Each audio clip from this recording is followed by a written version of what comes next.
Саламатсыздарбы, бизди коомдук телерадио компаниядан көрүп жаткан кыргыз журту. Саламатсыздарбы, Ош шаарынын жаштары. Мен айткым келет. Бизде билим берүү, илим маселеси боюнча бүгүнкү күндө Япония кардан электроэнергия алып жатканда, биз обычный карапайым калк, досторубуз, туугандарыбызга чалып, сенде да свет өчтүбү? Сенде да свет барбы? Деген суроолор болуп атат. Бүгүнкү күндө Турция күндөн энергия алып жатканда, биз таяр устолбадан зыйын тартып свет алып албай атабыз.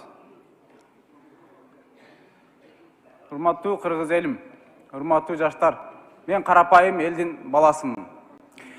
Мен бүгүн бул жерге келип сүйлөп отурам, эртең барып жумушумду кылам. Мен грузчик болуп иштейм. 17 000 айлыгым түшүп, бүгүн сүйүнүп отурам. Мага ошогон жаштар билим ала албай, чет мамлекеттерде жүрүшөт. Ошол жаштар татыктуу билим алса, мен сыяктуу жаштар көп, үй бүлөсүндө бала чакасы көп жаштар көп.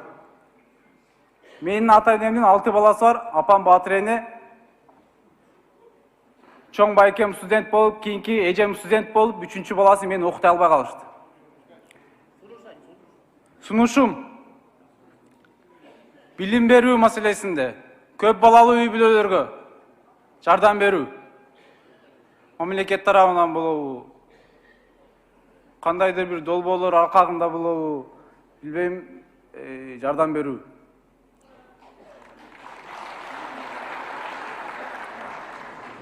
Анан айта кетейин, кече могул жерде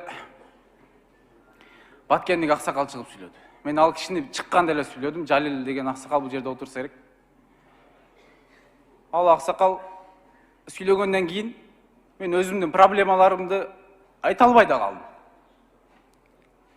Айтсамбы же жөн эле койсомбу деген ойлор келип кетти. Ал киши баласын жоготкон чек арада. Баткен эли, биз сиздер мененбиз. Ош, Жалал Абад, Чүй, дегеле 7 область 2 шаар сиздер мененбиз. Дайыма чек арага бекем болгонуңуздар үчүн сиздерге чоң рахмат.